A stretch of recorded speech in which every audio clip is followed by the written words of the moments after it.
എല്ലാവർക്കും ബോട്ടണി ഗുരുവിൻ്റെ പുതിയൊരു വീഡിയോയിലേക്ക് സ്വാഗതം. ഇന്ന് നമ്മൾ നോക്കാൻ പോകുന്നത് 8th സ്റ്റാൻഡേർഡിലെ ബേസിക് സയൻസിലെ 12ാമത്തെ ചാപ്റ്റർ വൈ ക്ലാസിഫിക്കേഷൻ. അപ്പോൾ നമുക്ക് വൈ ക്ലാസിഫിക്കേഷൻ എന്ന ചാപ്റ്ററിനെ ഡീറ്റെയിൽ ആയിട്ടൊന്ന് ഡിസ്കസ് ചെയ്യാം. സോ ഞാൻ അരവിന്ദേഴ്സ് നമുക്ക് വൈ ക്ലാസിഫിക്കേഷൻ എന്ന പാർട്ടിലേക്ക് പോവാം. അപ്പോൾ നമ്മൾ ടെക്സ്റ്റ് ബുക്കിൽ ഫസ്റ്റ് കാണുന്ന ഒരു കാർട്ടൂണിലെ ഒരു ഇല്ലുസ്ട്രേഷൻ എന്ന് പറഞ്ഞു കഴിഞ്ഞാൽ ഒരു ലൈബ്രറിയാണ് കാണിക്കുന്നത്. ലൈബ്രറിയിൽ രണ്ട് പേരുടെ ഒരു കോൺവെർസേഷൻ. ആ കോൺവെർസേഷൻ നമ്മൾ വായിച്ചു നോക്കിയാൽ fed up with the search. If this book were arranged in order it would have very easy to locate.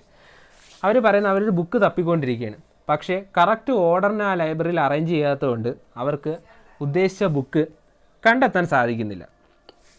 അപ്പോൾ നമ്മളിപ്പോൾ പഠിക്കുന്ന ക്ലാസിഫിക്കേഷൻ എന്താണ് ക്ലാസിഫിക്കേഷൻ? ക്ലാസിഫിക്കേഷൻ എന്ന് വെച്ച് കഴിഞ്ഞാൽ നമ്മൾ എന്തിനെങ്കിലും ഓർഡർലി ആയിട്ട് അറേഞ്ച് ചെയ്ത് ഒരു ഗ്രൂപ്പിനെ അതിൻ്റെ പെക്യുലിയാരിറ്റീസ്, അതിൻ്റെ പ്രത്യേകതകൾ വെച്ച് അറേഞ്ച് ചെയ്ത് മാറ്റി വയ്ക്കുക. ആ ഒരു രീതിയാണ് ക്ലാസിഫിക്കേഷൻ എന്നുകൊണ്ട് ഉദ്ദേശിക്കുന്നത്.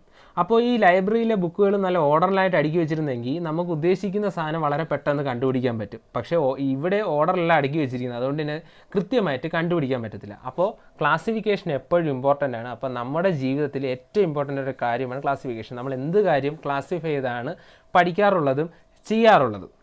അപ്പോൾ അതുകൊണ്ട് തന്നെ ബയോളജിയിൽ എന്താണ് ക്ലാസിഫിക്കേഷൻ, എന്താണ് അതിൻ്റെ ഇമ്പോർട്ടൻസ് എന്നാണ് നമ്മൾ ഈ ചാപ്റ്ററിൽ നോക്കാൻ പോകുന്നത്. അപ്പോൾ ആ ഒരു ഇമ്പോർട്ടൻസ് കാണിക്കാൻ വേണ്ടി നിങ്ങളുടെ ടെക്സ്റ്റിൽ ആ ഒരു കാർട്ടൂൺ തന്നിരിക്കുന്നത്. അപ്പോൾ നമ്മൾ പറഞ്ഞു human beings show a tendency to classify things around them. മനുഷ്യർക്ക് അവരുടെ ചുറ്റുമുള്ള കാര്യങ്ങളെ ക്ലാസിഫൈ ചെയ്യാനുള്ളൊരു ഒരു ജിജ്ഞാസ അല്ലെങ്കിൽ ഒരു ഇത് അവർക്കുണ്ട്. അപ്പോൾ എന്തായിരിക്കും ക്ലാസിഫിക്കേഷൻ? ഈ ഒരു ഇങ്ങനെ ഓരോന്നിനെ വർഗീകരിക്കാനുള്ള അടിസ്ഥാനം നോക്കുമ്പോൾ ഷേപ്പിൻ്റെ രീതിയിൽ പലതും നമ്മൾ പല കാര്യങ്ങളും ഷേപ്പിൻ്റെ രീതിയിൽ ക്ലാസിഫൈ ചെയ്യാറുണ്ട്, കളറിൻ്റെ രീതിയിൽ ക്ലാസിഫൈ ചെയ്യാറുണ്ട്, സൈസിൻ്റെ രീതിയിൽ ക്ലാസിഫൈ ചെയ്യാറുണ്ട്. നമ്മുടെ ഉപയോഗത്തിനനുസരിച്ച് ഉദാഹരണം ചെടികളിൽ തന്നെ ഭംഗിക്ക് വേണ്ടി വളർത്തുന്ന, നമുക്ക് വളരെ സിമ്പിളായിട്ട് ക്ലാസിഫിക്കേഷൻ പറയാം. ഭംഗിക്ക് വേണ്ടി വളർത്തുന്ന ചെടികൾ, ഔഷധത്തിന് വേണ്ടി വളർത്തുന്ന ചെടികൾ, കന്നുകാലികൾക്ക് കൊടുക്കാൻ വേണ്ടി വളർത്തുന്ന ചെടികൾ. അപ്പോൾ ഏതൊരു കാര്യത്തിനും മനുഷ്യന് ക്ലാസിഫൈ ചെയ്താണ് എല്ലാം ക്ലാസിഫൈ ചെയ്യുന്നത്. ക്ലാസിഫൈ എന്തിനാണ്? എളുപ്പത്തിന് വേണ്ടി, പെട്ടെന്ന് തിരിച്ചറിയാൻ, നമുക്ക് പെട്ടെന്ന് ആ ഒരു കാര്യത്തിലേക്ക് എത്താനും വേണ്ടി സഹായിക്കുന്ന ഒരു കാര്യമാണ് ക്ലാസിഫിക്കേഷൻ അല്ലെങ്കിൽ വർഗീകരണം. അപ്പോൾ നമുക്ക് വളരെ സിമ്പിളായൊരു എക്സാമ്പിൾ, ടെക്സ്റ്റ് ചെയ്തുന്ന എക്സാമ്പിൾ നോക്കാം. നമ്മൾ എപ്പോഴും നമ്മുടെ കോമൺ ആയിട്ട് നമ്മുടെ എല്ലാവരുടെയും വീട്ടിൽ കാണുന്ന രണ്ട് പെറ്റ്സാണ്, ഒരു പട്ടിയും ഒരു പൂച്ചയും. ഇവരെ ക്ലാസിഫൈ ചെയ്യാൻ പറയണം. അപ്പോൾ നമുക്ക് എങ്ങനെ ക്ലാസിഫൈ ചെയ്യാം നോക്കാം. നമുക്ക് അതിൻ്റെ സൈസ് വെച്ച് ക്ലാസിഫൈ ചെയ്യാം. പട്ടികൾ എന്നാണ് പൊതുവേ നല്ല സൈസ് കൂടുതലാണ് പൂച്ചകളെയും കാട്ടി. ബ്യൂട്ടി നമുക്ക് കമ്പയർ ചെയ്യാൻ പാടാണ്, കാര്യം നല്ല ബ്യൂട്ടിഫുൾ ആയിട്ടുള്ള ഡോഗ്സും ഉണ്ട്, ക്യാറ്റ്സും ഉണ്ട്. അപ്പോൾ നമുക്ക് ഈ ഒരു ക്രൈറ്റീരിയ വെച്ച് വേണമെങ്കിൽ എന്താ ക്ലാസിഫൈ ചെയ്യാം. ഉദാഹരണത്തിന് സൈസ് ഒരു ക്രൈറ്റീരിയ ഇട്ടേക്കുക, അതിൻ്റെ സൈസ്. പിന്നെ ബ്യൂട്ടി അതിൻ്റെ ഭംഗി വെച്ച്. സ്പീഡ്, രണ്ടുപേരുടെ ഓട്ടത്തിൻ്റെ സ്പീഡ് അനുസരിച്ച്. ഷാർപ്പ് ഇൻസിസർ, അവരുടെ വായിലുള്ള ഇൻസിസറെ, മാംസം കടിച്ചു കയറാൻ സഹായിക്കുന്ന പല്ലുകളെ വെച്ച്. പിന്നെ close that can B withdrawn in to feet, അതായത് അവരുടെ പാദങ്ങളിലെ മുള്ള് റിട്രാക്റ്റ് ചെയ്യാൻ, അതായത് പാദത്തിൻ്റെ അകത്തേക്ക് കയറ്റി വയ്ക്കാൻ. ആ ഒരു രീതിയിൽ ക്രൈറ്റീരിയ വിട്ട് ഉപയോഗിക്കുക. ആ ക്രൈറ്റീരിയ വിട്ട് ഉപയോഗിച്ച് കഴിഞ്ഞാൽ അങ്ങനെ ഒരു കഴിവുള്ളത് പൂച്ചകൾക്ക് മാത്രമേ ഉള്ളൂ, പട്ടികൾക്ക് അങ്ങനെ ഒരു കഴിവില്ല. അപ്പോൾ നമുക്ക് ഈ ക്രൈറ്റീരിയ വെച്ച് ഈ രണ്ട് ഓർഗാനിസത്തെയും ക്ലാസിഫൈ ചെയ്യാം. അപ്പോൾ നമ്മൾ ഓർഗാനിസത്തിനെയും ക്ലാസിഫൈ ചെയ്യുന്നത് അതിനെ പുറമേ കാണുന്ന ക്യാരക്ടർ വെച്ചിട്ടാണ് നമ്മൾ ആ ഓർഗാനിസത്തെയും ക്ലാസിഫൈ ചെയ്യുന്നത്. ഇനി ടാക്സോണമിക് കീസ്. ഇനി നമ്മൾ ഇത്തിരി സയൻറ്റിഫിക് ആയിട്ട് രീതിയിലേക്ക് വരികയാണ്. എന്താണ് ടാക്സോണമിക് കീസ്? ടാക്സോണമിക് കീ എന്നൊരു കൺസെപ്റ്റാണ് നമ്മൾ ഏറ്റവും ഇമ്പോർട്ടൻ്റ്. നമ്മൾ ഇത് പഠിച്ച് നമ്മളെ ടോപ്പിക്കിലേക്ക് നമ്മൾ എത്തി വരികയാണ്. അപ്പോൾ നമ്മൾ എന്താണ് taxonomic key? Taxonomic keys are scientific indicator used for identifying and classifying plants and animals. Taxonomic keys എന്ന് പറഞ്ഞാൽ ഒരു സയൻറ്റിഫിക് ഇൻഡിക്കേറ്ററാണ്. അതായത് ഒരു ഓർഗാനിസത്തിന്, ഒരു പ്ലാന്റ് ആയിക്കോട്ടെ അനിമൽ ആയിക്കോട്ടെ, അതിനെ ഐഡൻറ്റിഫൈ ചെയ്യാനും അതിനെ തിരിച്ചറിയാനും ക്ലാസിഫൈ ചെയ്യാനും, അതായത് ഏത് ഗ്രൂപ്പിൽ വരുന്ന ആ ഗ്രൂപ്പിലേക്ക് ക്ലാസിഫൈ ചെയ്ത് വെക്കാനും സഹായിക്കുന്ന ഒരു സയൻറ്റിഫിക് ഇൻഡിക്കേറ്റർ, അതായത് ഒരു ശാസ്ത്രീയ സൂചകത്തിനെയാണ് നമ്മൾ ടാക്സോണമിക് കീ എന്ന് പറയുന്നത്. ഏറ്റവും ഇമ്പോർട്ടൻ്റ് ആയിട്ടും ഏറ്റവും കൂടുതൽ ഉപയോഗിക്കുന്ന ടാക്സോണമിക് കീയുടെ എക്സാമ്പിളാണ് ഡൈക്കോട്ടമസ് കീ. ഒരു കീയുടെ പ്രത്യേകത എന്താണ്? ഒരു ഡൈക്കോട്ടമസ് കീ എന്താണ്? Each indicator in this key has 2 possibilities. ഓരോ കീയിലും 2 ഇൻഡിക്കേറ്ററായി 2 സ്റ്റേറ്റ്മെൻറ്റ് കാണും. അതായത് ഒരു സൂചന. നമ്മൾ നേരത്തെ പറഞ്ഞതുപോലെയാണ് നമ്മൾ നേരത്തെ പറഞ്ഞില്ലേ, close that can B withdrawn in to feet. അതൊരു ഇൻഡിക്കേറ്ററിൻ്റെ ഒരു പോസിബിലിറ്റി. രണ്ടാമത്തെ possibility close that cannot be withdrawn in to feet. അപ്പോൾ നമുക്ക് ആ ഒരു ഒരു ഇൻഡിക്കേറ്റർ 2 പോസിബിലിറ്റി തരും. അതാണ് ഡൈക്കോട്ടമസ് കീയുടെ പ്രത്യേകത. By choosing the peculiarity of organism. അപ്പോൾ നമുക്ക് ആ ഒരു ഓർഗാനിസം ക്യാറ്റ് ആണെങ്കിൽ അതിന് claws that can be retracted into feet ഉണ്ട് എന്ന് പറഞ്ഞ് നമുക്ക് കൂടുതൽ അടുത്ത ക്യാരക്ടറിലേക്ക് പോകും. അങ്ങനെ ഓരോ ക്യാരക്ടർ സിസ്റ്റമാറ്റിക്കായിട്ട് പ്രൊസീഡ് ചെയ്ത് നമ്മൾ പോകുമ്പോൾ നമുക്ക് എന്ത് പറ്റും, ഇന്ന ഓർഗാനിസമാണ് നമ്മൾ കണ്ടെത്തിയിരിക്കുന്നത്, അതിനെ ഐഡൻറ്റിഫൈ ചെയ്തതിന് ശേഷം അത് അപ്പോൾ ഐഡൻറ്റിഫൈ ചെയ്ത് കഴിഞ്ഞ് കഴിഞ്ഞാൽ അത് ഇന്ന ക്ലാസ്സിൽ വരുന്നതാണ്. അതിൻ്റെ ക്ലാസിഫിക്കേഷൻ നമ്മളവിടെ കംപ്ലീറ്റ് ചെയ്തിരിക്കുന്നു. അപ്പോൾ എന്താണ് ഡൈക്കോട്ടമസ് കീ എന്താണ്, ഒരു ഓർഗാനിസത്തിനെ ഐഡൻറ്റിഫൈ ചെയ്യാനും ക്ലാസിഫൈ ചെയ്യാനും സഹായിക്കുന്ന ഒരു സയൻറ്റിഫിക് ഇൻഡിക്കേറ്ററിനെയാണ് നമ്മൾ ടാക്സോണമിക് കീ എന്ന് പറയുന്നത്. അതിന് എക്സാമ്പിൾ എന്താണ്, ഡൈക്കോട്ടമസ് കീ. നമുക്കൊരു എക്സാമ്പിൾ വെച്ച് നോക്കാം. ടെക്സ്റ്റിൽ കൊടുത്ത എക്സാമ്പിൾ തന്നെയാണ് ഞാനിവിടെ എടുത്തിരിക്കുന്നത്. ഒരു ഗ്രൂപ്പ് ഇൻസെക്റ്റുകളെയാണ് കാണിച്ചിരിക്കുന്നത്. ഇത് നമുക്ക് ആദ്യം അപ്പോൾ ഇതിനെങ്ങനെ നമുക്കൊരു കീ വെച്ച്, ഉദാഹരണം ഫസ്റ്റ് വിങ്സ് എന്ന ക്യാരക്ടർ എടുക്കാം. അതിന് 2 പോസിബിലിറ്റി ഉണ്ട്, those with wing, those without wing. Those with wing ചിറകുള്ള 4 പേര്.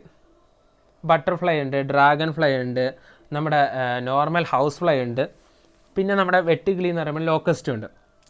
ഇനി രണ്ടാമത്തെ ദോസ് വിത്തൗട്ട് വിങ്സ്, അതായത് ചിറകില്ലാത്തവർ ആരൊക്കെ ഉണ്ട്, സ്നെയിലും ഉണ്ട്, നമ്മുടെ സ്പൈഡറും ഉണ്ട്. ഇനി രണ്ടാമത്തെ ക്യാരക്ടർ നമ്പർ ഓഫ് വിങ്സ് വെച്ച്, അപ്പോൾ നമ്മൾ ഇവരെ അങ്ങ് ഒഴിവാക്കി നമ്പർ ഓഫ് വിങ്സ് വെച്ച് നോക്കുമ്പോൾ പെയർ ഓഫ് ഒബ്സർവബിൾ വിങ്, നമുക്ക് കാണുമ്പോൾ ഒരു പെയർ വിങ് മാത്രമേ, അതായത് കാണുമ്പോൾ ഒറ്റ പെയർ, അതായത് 2 വിങ്സ് മാത്രമേ ഉള്ളൂ. ഹൗസ് ഫ്ലൈ ഒരു സെപ്പറേറ്റ് ഗ്രൂപ്പായി. 2 pair of observable wing, 2 pair wings ഉണ്ട്. അപ്പോൾ എന്തായി, ആ ഹൗസ് ഫ്ലൈ ഒഴിച്ച് ബാക്കിയുള്ള 3 പേരും സെപ്പറേറ്റ് ഗ്രൂപ്പിലായി. നമുക്ക് വീണ്ടും അടുത്തൊരു ക്യാരക്ടറിലേക്ക് നോക്കാം. Peculiarity of legs with equal length ഉള്ള കാലുകളുള്ളവർ. അപ്പോൾ എന്ത് ചെയ്തു, ആ 3 ഗ്രൂപ്പിലുള്ളത് വീണ്ടും 2 ഗ്രൂപ്പും ലെഗ്സ് വിത്ത് അൺഈക്വൽ ലെങ്ത്, ലെഗ്സ് വിത്ത് അതായത് എല്ലാ കാലുകൾക്കും ഒരേ നീളമല്ല, ലോക്കസ്റ്റ് എന്തായി, ഔട്ടായി. ഇനി അടുത്ത് ഈ ഗ്രൂപ്പിനെ വീണ്ടും നമ്മൾ ഇതിൽ നിന്നും ക്ലാസിഫൈ ചെയ്തെടുക്കാം. വിങ്സിൻ്റെ പെക്യുലാരിറ്റി നോക്കാം. ട്രാൻസ്പാരൻറ്റ് വിങ് വന്നപ്പോൾ ഡ്രാഗൺ ഫ്ലൈ ഔട്ടായി. Non transparent wing butterfly, non transparent wing. അപ്പോൾ നമുക്കിതിൽ ഏതൊരു ഓർഗാനിസം കിട്ടിയാലും നമ്മൾ ഈ ഒരു എക്സാമ്പിൾ പറഞ്ഞ ഏതെങ്കിലും ഒരു ഓർഗാനിസമാണ് വരുന്നതെങ്കിൽ ഈ ക്യാരക്ടർ വെച്ച് നമുക്ക് പെട്ടെന്ന് തന്നെ അവരെ ഐഡൻറ്റിഫൈ ചെയ്യുക. ഒരു വലിയൊരു ഗ്രൂപ്പിൽ നിന്ന് ഇന്നതാണ് നമ്മൾ കണ്ടെത്തിയിരിക്കുന്ന ജീവി അല്ലെങ്കിൽ അല്ലെങ്കിൽ അനിമൽ അല്ലെങ്കിൽ ഒരു ഇൻസെക്റ്റ് അല്ലെങ്കിൽ പ്ലാന്റ്. അത് മാത്രമല്ല അവരേത് ക്ലാസ്സിൽ വരുന്നു എന്നുള്ള ഡീറ്റെയിൽസും ഈ കീകളിൽ കാണും. അപ്പോൾ നമ്മൾ അത് ക്ലാസിഫൈ ചെയ്യാനും സഹായിക്കുന്നത്. അപ്പോൾ ഐഡൻറ്റിഫൈ ചെയ്യാനും ക്ലാസിഫൈ ചെയ്യാനും സഹായിക്കുന്ന ഒരു ടാക്സോണമിക് ഒരു സയൻറ്റിഫിക് ഇൻഡിക്കേറ്ററാണ് ടാക്സോണമിക്. അതിനൊരു എക്സാമ്പിൾ നമുക്ക് പഠിക്കാനുള്ള എക്സാമ്പിൾ ഏതാണ്, ഡൈക്കോട്ടമസ് കീ എങ്ങനെയാണ് വർക്ക് ചെയ്യുന്നത് ഇല്ലുസ്ട്രേഷൻ നിങ്ങൾ കണ്ടു കഴിഞ്ഞു. ഇനി എന്താണ് taxonomy? Taxonomy is A branch of biology. Taxonomy എന്താണ്, ബയോളജിയിലെ തന്നെ ഒരു സയൻറ്റിഫിക് ബ്രാഞ്ചാണ്. ദാറ്റ് ഐഡൻറ്റിഫൈസ് ഓർഗാനിസത്തിനെ ഐഡൻറ്റിഫൈ ചെയ്യാൻ സഹായിക്കുന്ന, ക്ലാസിഫൈ ചെയ്യുന്ന, അതിൻ്റെ സിമിലാരിറ്റീസും അതിൻ്റെ സാമ്യതകളും വ്യത്യാസങ്ങളും പേരുകളും ഉൾപ്പെടുത്തി സിസ്റ്റമാറ്റിക്, അതായത് ശാസ്ത്രീയമായതും കൃത്യമായ രീതിയിൽ ക്ലാസിഫൈ ചെയ്യാൻ സഹായിക്കുന്ന ബയോളജിയുടെ ബ്രാഞ്ചിനെയാണ് നമ്മൾ ടാക്സോണമി എന്ന് പറയുന്നത്. ഫോർ പർപ്പസ് ഓഫ് ക്ലാസിഫിക്കേഷൻ പർപ്പസിന് വേണ്ടി നമ്മൾ എന്ത് ചെയ്യുന്നു, ക്യാരക്ടേഴ്സ്, ഫീച്ചേഴ്സ് ഓഫ് ഓർഗാനിസം, ഓരോ ജീവികളുടെ ക്യാരക്ടർ ഫീച്ചേഴ്സും അതിൻ്റെ എക്സ്റ്റേണൽ ഫീച്ചർ, പുറമേയുള്ള ഫീച്ചേഴ്സ്, അതിൻ്റെ ഇൻറ്റേർണൽ സ്ട്രക്ചറിൻ്റെ ഫീച്ചേഴ്സ്, ജനറ്റിക് കോൺസ്റ്റിറ്റ്യൂഷൻ, ജനിതക ഘടന, എവല്യൂഷണറി റിലേഷൻഷിപ്പ്, പരിണാമപരമായിട്ടുള്ള ബന്ധങ്ങൾ, അങ്ങനെയുള്ള എല്ലാ കാര്യങ്ങളെയും പറ്റി ഡീറ്റെയിൽഡ് ആയിട്ടുള്ള സ്റ്റഡി നടത്തുന്നു. ഈ സ്റ്റഡിയിൽ നിന്ന് നമുക്ക് എന്ത് മനസ്സിലാക്കാം, റിലേഷൻ ബിറ്റ്വീൻ ഓരോ ഗ്രൂപ്പ് ഓർഗാനിസം തമ്മിലുള്ള ബന്ധവും. നമുക്ക് ഈ ഒരു ബ്രാഞ്ചാണ് പ്ലാന്റ്സിനെയും അനിമൽസിനെയും കുറിച്ച് ജനറൽ ഐഡിയ, അതിനെക്കുറിച്ച് കൃത്യമായൊരു ധാരണ നൽകുന്നു. ഓരോ ജിയോഗ്രഫിക്കൽ ഏരിയയിൽ ഏതൊക്കെ ഗ്രൂപ്പ് അനിമൽസ് ഉണ്ട്, ഓരോ ഗ്രൂപ്പിൻ്റെ പ്രത്യേകതകൾ എന്താണ്. നമുക്കറിയാം നമ്മുടെ വേൾഡ് എന്ന് പറഞ്ഞത് ഹൈലി ബയോഡൈവേഴ്സ് റിച്ച് വേൾഡാണ്. നമുക്ക് തന്നെ എണ്ണാൻ പോലും പറ്റാത്ത അത്രയും അധികം സ്പീഷീസ് ഉണ്ട്. ഓരോ വർഷവും എത്ര പുതിയ ജീവികളെയും ചെടികളെയാണ് കണ്ടെത്തുന്നത് നമുക്ക് തന്നെ ഒരു കണക്കില്ല.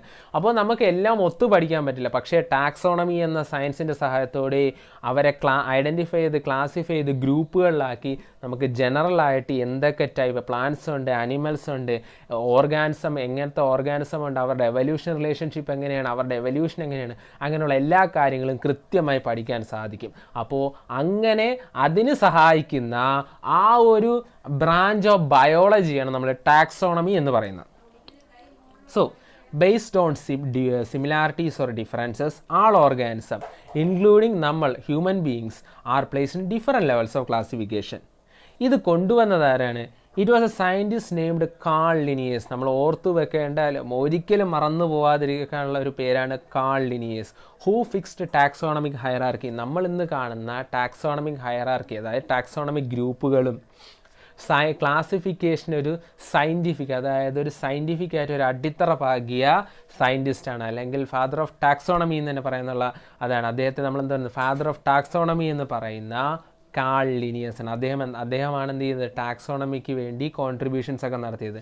ഒരു ടാക്സോണമിക് ഹയറാർക്കി, നമ്മളിപ്പോൾ ഉപയോഗിക്കുന്ന ടാക്സോണമിക് ഗ്രൂപ്പുകൾ, പിന്നെ സയൻറ്റിഫിക് ബേസ്, ക്ലാസിഫിക്കേഷൻ ഒരു സയൻറ്റിഫിക് ആയിട്ടുള്ള ബേസും ഉണ്ടാക്കിയത് അദ്ദേഹമാണ്. അതുകൊണ്ട് തന്നെ നമ്മൾ അദ്ദേഹത്തെ ഫാദർ ഓഫ് ടാക്സോണമി നമ്മൾ മറക്കാതെ നമ്മൾ കൃത്യമായിട്ട് ഓർമ്മിച്ചിരിക്കേണ്ട കാര്യമാണ്. Who is the father of taxonomy? It is Carl Linnaeus is the father of taxonomy. ഇനി നമ്മൾ കുറച്ച് ആൾക്കാരെയും കൂടെ ഒന്ന് അറിഞ്ഞിരിക്കണം. അരിസ്റ്റോട്ടിൽ. ആരാണ് Aristotle? The father of biology. ബയോളജിയുടെ പിതാവെന്നറിയപ്പെടുന്ന വ്യക്തിയാണ് ഗ്രീക്ക് തത്വചിന്തകനായ Aristotle. He classified organism as those with red blood cell. അദ്ദേഹം ആ കാലഘട്ടത്തിൽ, അതായത് BC 384-322 കാലഘട്ടത്തിൽ ഓർഗാനിസത്തിനെ റെഡ് ബ്ലഡ് സെൽസ് ഉള്ള ഓർഗാനിസം, റെഡ് ബ്ലഡ് സെൽസ് ഇല്ലാത്ത ഓർഗാനിസം എന്ന് പറഞ്ഞ് ക്ലാസിഫൈ ചെയ്തു. പിന്നെ നമ്മളെ ഇന്ത്യൻ കോൺട്രിബ്യൂഷൻ നൽകിയത് ചരകനാണ്. അദ്ദേഹത്തെ ഫാദർ ഓഫ് ആയുർവേദ. അദ്ദേഹം ചരക സംഹിതയിൽ ഏകദേശം 200ഓളം ചെടികളെക്കുറിച്ച് ഡീറ്റെയിൽഡ് ആയിട്ട് പറഞ്ഞിട്ടുണ്ട്. അപ്പോൾ ക്ലാസിഫിക്കേഷൻ പഠിക്കുമ്പോൾ അതിൻ്റെ തുടക്കത്തിൽ, അതിൻ്റെ പ്രാരംഭം അല്ലെങ്കിൽ അതിൻ്റെ സ്റ്റെപ്പ്, അതിൻ്റെ ആ ഒരു ഇനിഷ്യലായിട്ടുള്ള വർക്കുകൾ ചെയ്ത ആൾക്കാരെയും കൂടെ നോക്കണം. അത് ആ ഒരു രീതിയിൽ ഇമ്പോർട്ടൻ്റ് ആയിട്ടുള്ള ആൾക്കാരാണ് അരിസ്റ്റോട്ടിൽ. ദെൻ ഇന്ത്യയിൽ വരുമ്പോൾ ചരകൻ. ഇനി തിയോഫ്രാസ്റ്റസിനെ നമ്മൾ എപ്പോഴും ഓർത്ത് വെക്കണം. He's the father of botany. അദ്ദേഹമാണ് ആനുവൽസ് എന്നും ബൈനിയൽസ് എന്നും പെരിനിയൽസ് എന്നും 1 വർഷം കൊണ്ട് ലൈഫ് സൈക്കിൾ തീർക്കുന്ന ചെടികളെന്നും 2 വർഷം കൊണ്ട് ലൈഫ് സൈക്കിൾ തീർക്കുന്ന ചെടികളെന്നും 2-ൽ കൂടുതൽ വർഷം കൊണ്ട് ലൈഫ് സൈക്കിൾ കംപ്ലീറ്റ് ചെയ്യുന്ന ചെടികളെന്ന രീതിയിൽ ചെടികളെ ആദ്യമായിട്ട് ക്ലാസിഫൈ ചെയ്ത അദ്ദേഹമാണ്. അതുകൊണ്ട് തന്നെ അദ്ദേഹത്തെ നമ്മൾ ഫാദർ ഓഫ് ബോട്ടണി എന്നാണ് വിശേഷിപ്പിക്കുന്നത്. ഇനി ജോൺ റേ, ഇംഗ്ലണ്ടിലുള്ള അദ്ദേഹമാണ് ആദ്യമായിട്ട് പ്ലാന്റുകളെ റെക്കോർഡ് ചെയ്ത് ഏകദേശം 18,000 പ്ലാന്റ്സിനെ അദ്ദേഹത്തിൻ്റെ ബുക്കായ ഹിസ്റ്റോറിയ ജനറാലിസ് പ്ലാന്റേറം എന്ന ബുക്കിൽ അദ്ദേഹം റെക്കോർഡ് ചെയ്യുകയും ചെയ്തിട്ടു. പിന്നെ നമ്മൾ എപ്പോഴും ഉപയോഗിക്കുന്ന ടേം സ്പീഷീസ്, അതായത് ഏറ്റവും താഴെത്തട്ടിൽ ടാക്സോണമിക് ഹൈറാർക്കി പരിശോധിക്കുമ്പോൾ ഏറ്റവും താഴെത്തട്ടിൽ നിൽക്കുന്ന സ്പീഷീസ് എന്ന സയൻറ്റിഫിക് ടേം കൊണ്ടുവന്നതും ജോൺ റേ ആണ്. അദ്ദേഹം ഇംഗ്ലണ്ടിലായിരുന്നു. പിന്നെ നമ്മൾ നോക്കേണ്ടത് കാൾ ലിനിയസ് ആണ്. കാൾ ലിനിയസ് നമ്മൾ നേരത്തെ പറഞ്ഞു the father of modern taxonomy. അദ്ദേഹമാണ് നമ്മളിപ്പോൾ പഠിക്കുന്ന ടാക്സോണമിക് ഹൈറാർക്കി. പിന്നെ നമ്മൾ ഇനി പഠിക്കാൻ പോകുന്ന ബൈനോമിയൽ നോമൻക്ലേച്ചർ, അതായത് ഒരു പ്ലാന്റ് അല്ലെങ്കിൽ ഒരു ഓർഗാനിസത്തിൻ്റെ സയൻറ്റിഫിക് നെയിമിങ്, ബൈനോമിയൽ നോമൻക്ലേച്ചർ, അതായത് സയൻറ്റിഫിക് ആയിട്ടൊരു ഓർഗാനിസത്തിന് നെയിമിങ് കൊടുക്കുന്ന ആ ഒരു പ്രിൻസിപ്പിളും ബൈനോമിയൽ നോമൻക്ലേച്ചർ എന്ന് പറയും. അതും കൊണ്ടുവന്നത് കാൾ ലിനിയസ് ആണ്.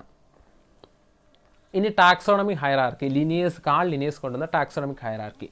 ഒരു ഓർഗാനിസത്തിനെ എങ്ങനെയാണ് ക്ലാസിഫൈ ചെയ്യുന്നത്? നമ്മൾ നോക്കുക, ഏറ്റവും താഴെത്തട്ടിലുള്ള ലോവസ്റ്റ് യൂണിറ്റ് ഓഫ് ക്ലാസിഫിക്കേഷനെ നമ്മൾ സ്പീഷീസ് എന്ന് പറയും. സ്പീഷീസിന് മുകളിലുള്ള സ്പീഷീസ്, ഏറ്റവും ലോവസ്റ്റ് യൂണിറ്റ് സ്പീഷീസ്. നമ്മൾ ഈ ഇല്ലുസ്ട്രേഷനിൽ നോക്കിയാൽ മതി, ഏറ്റവും ലോവസ്റ്റ് യൂണിറ്റ് നമ്മൾ എന്ത് പറയും? സ്പീഷീസ് എന്ന് പറയും. അതിന് ശേഷം വരുന്ന സെക്കൻഡ് യൂണിറ്റ് അതായത് സ്പീഷീസ്, ഒരു കൂട്ടം റിലേറ്റഡ് സ്പീഷീസ് ചേർന്ന് എന്തുണ്ടാവും? ഒരു ജീനസ് ഉണ്ടാവും. ഒരു കൂട്ടം റിലേറ്റഡ് ജീനസ് ചേർന്ന് എന്തുണ്ടാവും? ഒരു ഫാമിലി ഉണ്ടാവും. ഒരു കൂട്ടം റിലേറ്റഡ് ഫാമിലി ചേർന്ന് ഒരു ഓർഡർ ഉണ്ടാവും. ഒരു കൂട്ടം റിലേറ്റഡ് ഓർഡേഴ്സ് ചേർന്ന് ഒരു ക്ലാസ് ഉണ്ടാവും. ഒരു ഗ്രൂപ്പ് ഓഫ് റിലേറ്റഡ് ക്ലാസ്, ഒരു കൂട്ടം റിലേറ്റ് ചെയ്തുള്ള, അതായത് തമ്മിൽ ബന്ധമുള്ള ക്ലാസ്സുകൾ ചേർന്ന് ഫൈലം ഉണ്ടാവും. ഒരേ ക്യാരക്ടർ ബേസിക് ക്യാരക്ടർ ഫോളോ ചെയ്യുന്ന ഫൈലങ്ങൾ ചേർന്ന് കിങ്ഡം ഉണ്ടാവും. അപ്പോൾ കിങ്ഡമാണ് highest rank in taxonomic hierarchy and the lowest ranking in taxonomic hierarchy species ആണ്. സോ അപ്പോൾ ബയോളജിക്കൽ ഡെഫിനിഷൻ വഴി സ്പീഷീസ് എന്താണ്? ഇനി നമുക്ക് സ്പീഷീസിൻ്റെ ഡെഫിനിഷൻ നോക്കാം. ഏറ്റവും ബേസിക് ടാക്സോണമിക് ഹൈറാർക്കിയിലെ ഏറ്റവും ലോവസ്റ്റ് റാങ്കാണ് സ്പീഷീസ്. അപ്പോൾ എന്താണ് species? Species is a group of organism that can produce fertile offspring through sexual reproduction. Species എന്ന് പറയുന്നത് ഒരു ഗ്രൂപ്പ് ഓഫ് ഓർഗാനിസമാണ്. അവയ്ക്ക് എന്ത് പ്രൊഡ്യൂസ് ചെയ്യാനുള്ള കഴിവുണ്ട്? ഫെർട്ടൈലായിട്ടുള്ള പ്രത്യുൽപാദന ശേഷിയുള്ള കുഞ്ഞുങ്ങളെ സെക്ഷൽ റീപ്രൊഡക്ഷൻ വഴി, ലൈംഗിക പ്രത്യുൽപാദന രീതി വഴി പ്രത്യുൽപാദന ശേഷിയുള്ള കുഞ്ഞുങ്ങളെ ഉൽപ്പാദിപ്പിക്കാൻ സാധിക്കുന്ന ഒരു കൂട്ടം ഓർഗാനിസത്തെയാണ് നമ്മൾ സ്പീഷീസ് എന്ന് പറയുന്നത്. Organism of species share maximum similarity features. ഒരു സ്പീഷീസിലുള്ള എല്ലാ ഓർഗാനിസവും ഏകദേശം സിമിലർ ആയിരിക്കും. വളരെ മൈന്യൂട്ട് ഡിഫറൻസുകൾ മാത്രമേ അവർക്ക് തമ്മിൽ കാണുള്ളൂ. Organism of similar species constitute genus. ഒരു കൂട്ടം സിമിലർ സ്പീഷീസ് ചേർന്ന് എന്തുണ്ടാവും? ജീനസ് ഉണ്ടാവും. സിമിലർ ജീനസ് ചേർന്ന് എന്തുണ്ടാവും? ഫാമിലി ഉണ്ടാവും. സിമിലർ ഫാമിലീസ് ജോയിൻ ചെയ്ത് എന്തുണ്ടാവും? ഓർഡർ ഉണ്ടാവും. വേരിയസ് ആയിട്ടുള്ള ഓർഡർ ചേർന്ന് ക്ലാസ് ഉണ്ടാവും. റിലേറ്റഡ് ആയിട്ടുള്ള ഒരു ക്ലാസ്സുകൾ ചേർന്ന് ഫൈലം ഉണ്ടാവും. എല്ലാ ഫൈലവും കൂടെ ചേർന്ന് ഈ റിലേറ്റഡ് ആയിട്ടുള്ള ഫൈലകൾ ചേർന്ന് ഒരു കിങ്ഡം ഉണ്ടാവും. കിങ്ഡമാണെന്ത്? Highest level. സ്പീഷീസ് എന്താണ്? Lowest level. അപ്പോൾ taxonomic hierarchy, species, genus, family, order, class, phylum, kingdom. പിന്നെ സ്പീഷീസിൻ്റെ ഡെഫിനേഷനും വളരെ ഇമ്പോർട്ടൻ്റ് ആണ്. ഇത് കൃത്യമായിട്ട് നിങ്ങൾ ഫോളോ അപ്പ് ചെയ്ത് പോവാം. അപ്പോൾ നമുക്ക് ഈ ഒരു പാർട്ടിൽ ക്ലാസിഫിക്കേഷൻ ഇത്രയും നോക്കാം. ബാക്കി നമുക്ക് അടുത്ത ഭാഗം നോക്കാം. പിന്നെ നിങ്ങൾക്ക് എന്തെങ്കിലും ഇതിലൊരു ഡൗട്ടോ എന്തെങ്കിലും തോന്നണമെങ്കിൽ താഴെ ജസ്റ്റ് ഒന്ന് കമൻറ്റ് ചെയ്യുക. അപ്പോൾ വീഡിയോ ഇഷ്ടപ്പെട്ടെങ്കിൽ ലൈക്ക് ചെയ്യുക, ഷെയർ ചെയ്യുക, ചാനൽ മറക്കാതെ സബ്സ്ക്രൈബ് ചെയ്യുക. അപ്പോൾ നമുക്ക് അടുത്ത ഭാഗത്തിൽ കാണാം.